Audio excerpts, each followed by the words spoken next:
It looks like the rabbit's foot didn't help much. Not that time, anyway. Let's try it again with a baseball this time. The end of the playground period didn't end the argument between George and Alan. They took the rabbit's foot up again with Miss Carr, their teacher. Tot court. George says, "I told you no good. A rabbit's foot is just a silly old superstition." But Alan wouldn't give up. What is a superstition, anyway? Anything I don't believe personally? And what is a fact? Are all superstitions true, or are just some of them true? Yeah, just the ones about mummies. Now, George tells me he thinks me a fact, or something he believes is a fact. Yes, Alan? The rabbit's foot is a hoax invented by the Chinese. Well, last week when we talked about glass, we said it was a non-conductor of the electricity. I think that's a fact, isn't it? I don't know. What year is it? We did talk about that, and we can add that to our list. Now, who else can give me another statement? Something he calls a superstition. Yes, Marion? The Seinfeld curse? Well, there's a superstition about the ground 6 weeks more of cold weather. Yes, that is a fairly common saying. Now we have 2 more statements to write. No trouble getting a lot of statements to add to her list. And by the next month, arrange the statements in a chart on the blackboard. Is this going to be on the The test? class had mentioned 8 items in all. And from these, they had chosen 6 statements for class discussion. I'm a snake handler. Can I be excused? First, there was the original rabbit's foot idea. A rabbit's foot brings good luck. Next was an example of a fact.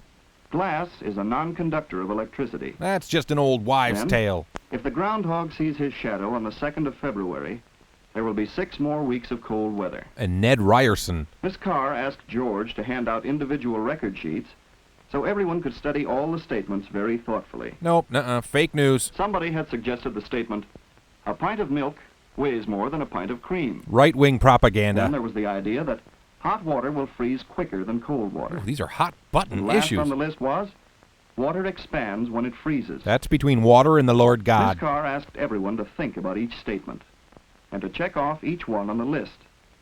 This would give each pupil a record showing, "I believe that statement," And would die for it, "I do not believe this one," but would die for your right to believe it. "I'm doubtful about this," and so on. Look, I just want to die, okay?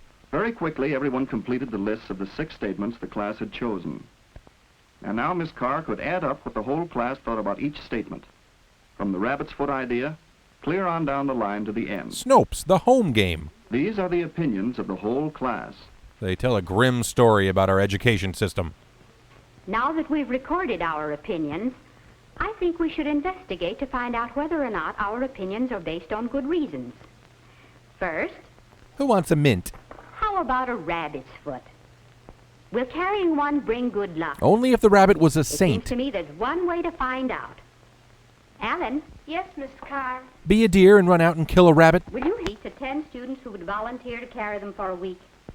Now, this is the first step in our experiment. Yes, this will be an actual scientific experiment to find out if carrying a rabbit's foot will bring good luck to the 10 volunteers. Ow, it scratched Like many me. experiments, this one will extend over a period of time. Okay, it's done. Miss Carr wrote the experiment. George listed the students who will not carry rabbit's feet, and Alan listed those who will carry them for a whole week. Hey, don't jinx At them. the end of the week, each student will report what happened. Meanwhile, Marion wrote on the board the names of her group. Feeman. Their job will be to look up weather reports to find out if the groundhog seeing his shadow really governs the weather. Bing! They'll report next week, too. But some of the statements do not take so much time to investigate. Some are just We can stupid. test this statement right away. Glass is a non-conductor of electricity. Somebody Google that. First, Alan and Larry test their batteries and circuit. It's all right, the bulb lights up. You've disproved And gravity. the metal rod is put in the circuit. It lights again. So we know that metal is a conductor of electricity. But what about glass? Nothing happens. No light. The gods are angry.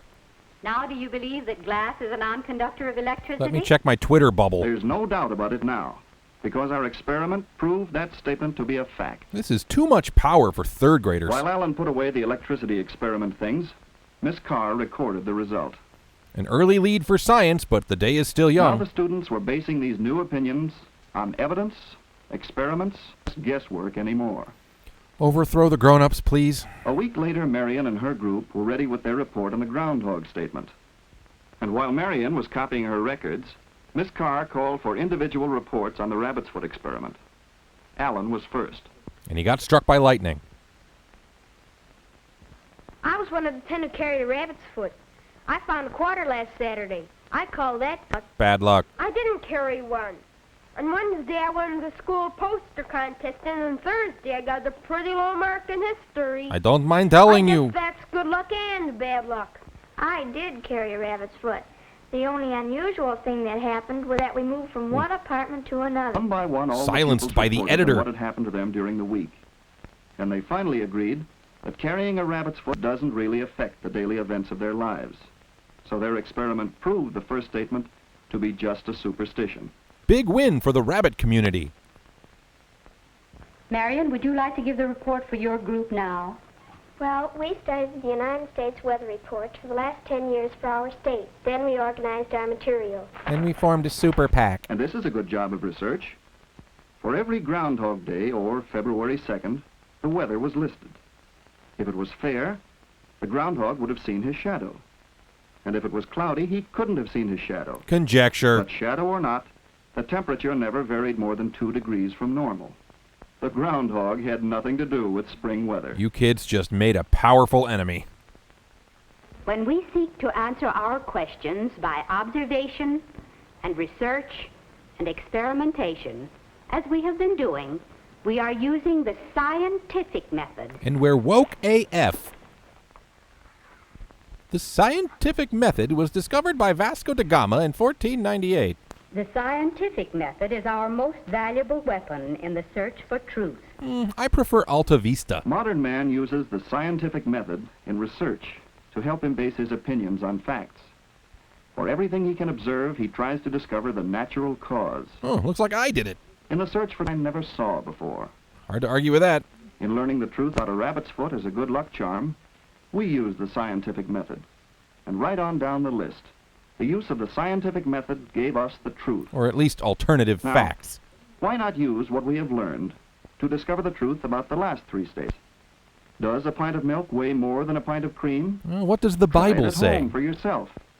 Here's another. Will hot water freeze quicker than cold water? Try it yourself. Don't screw it up. Don't be satisfied with just anybody's guess. Use your own guess. Does water really expand when it freezes? Try this experiment yourself. It's simple. Do you believe this is the right answer? Nope, Photoshop. Well, it was Alan with his rabbit's foot who started us off on the search for facts. Thanks, And out of Alan. it, he learned the scientific method. And so did we. How many believe this is the world we live in? Oh, I do. For sure. All right, support my GoFundMe to show this film to our legislators. Okay, bye.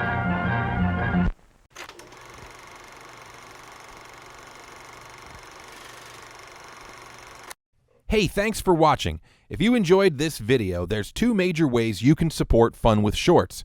One is to subscribe to my channel and share Fun with Shorts videos, and the other is to check out my Patreon campaign and consider even a small pledge. Thank you so much, and I'll see you next time. Bye.